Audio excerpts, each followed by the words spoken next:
ભારતીય વિદ્યાર્થીઓનું એક સપનું હોય છે કે અમેરિકા અને કેનેડામાં તેમને સ્ટુડન્ટ વિઝા મળે અને તેઓ ત્યાં સારી રીતે અભ્યાસ કરી શકે, પરંતુ હવે કેનેડા પણ અમેરિકાના વાદે ચડ્યું છે અને અલગ અલગ નિયમો, અલગ અલગ બિલ લાવીને ભારતીય વિદ્યાર્થીઓને પરત ભારત મોકલવા માટેના કાવા દાવા કરી રહ્યું હોવાનું સામે આવ્યું છે. ભારતીય વિદ્યાર્થીઓના કેનેડા ડ્રીમ પર એક કુઠારાઘાત સમાન છે. છેલ્લા કેટલા સમયથી કેનેડામાં શિક્ષણ મેળવવા અને વસવાટ કરવા ઈચ્છુક ભારતીય વિદ્યાર્થીઓ માટે પરિસ્થિતિ વધુ કપરી બની રહી છે. વિઝા રિજેક્શનના દરમાં મોટા પાયે વધારો થયો છે અને હવે કેનેડિયન સરકારે એવા કાયદાની તૈયારી કરી છે જેને કારણે ભારતીયોના વિઝા સામૂહિક રીતે રદ થઈ શકે તેમ છે. એક સમય હતો જ્યારે કેનેડા ભારતીય વિદ્યાર્થીઓ માટે સ્વર્ગ ગણાતું હતું. સરળ વિઝા પ્રક્રિયા, અભ્યાસ પછી વર્ક પરમિટ અને પીઆરનો સીધો લાભ મળતો હતો, પરંતુ હવે ચિત્ર બદલાઈ રહ્યું છે. વિઝા રિજેક્શનના દરમાં વધારા ઉપરાંત કેનેડિયન સરકાર એક મોટું પગલું ભરવાની તૈયારીમાં છે. કેનેડાની સંસદમાં બિલ C-12 રજૂ કરવામાં આવ્યું છે. આ બિલ જો કાયદો બને તો કેનેડા સરકારને સામૂહિક વિઝા રદ કરવાની જબરજસ્ત સત્તા મળશે.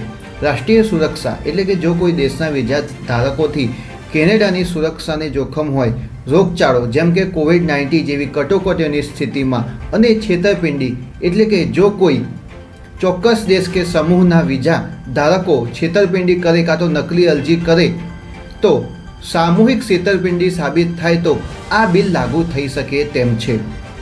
આ બિલ સરકારને કોઈપણ દેશ કે સમૂહના વિઝા ધારકોને એક સાથે વિઝા રદ કરવાની સત્તા આપે છે. કેનેડાના ઇમિગ્રેશન વિભાગનું કહેવું છે કે આ પગલું કોઈ વિશેષ દેશ કે સમુદાય વિરુદ્ધનું નથી, પરંતુ વ્યવસ્થામાં સુધારો લાવવા માટે જરૂરી છે. જો કે આ બિલની સૌથી મોટી અસર ભારતીય વિદ્યાર્થીઓ પર પડવાની શક્યતા છે. આ બિલને કારણે હવે કેનેડામાં પણ જબરજસ્ત વિરોધ થઈ રહ્યો છે. કેનેડાના 300 સંગઠનો તેમજ વકીલોએ આ બિલનો વિરોધ કર્યો છે.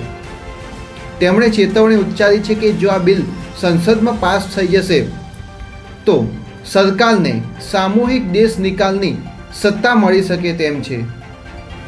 આ બિલના વિરોધીઓનું કહેવું તેમ છે કે આ બિલ નિર્દોષ અરજદારો સાથે અન્યાય કરી શકે છે. જો કોઈ ચોક્કસ જૂથના થોડા લોકોએ છેતરપિંડી કે ખોટું કર્યું હોય તો તેને આધારે સમગ્ર સમૂહના વિઝા રદ કરવા તે વ્યાજબી નથી. આ કાયદાનો દુરુપયોગ થઈ શકે છે અને તે કેનેડાના ન્યાયિક સિદ્ધાંતોની એકદમ વિરુદ્ધમાં છે.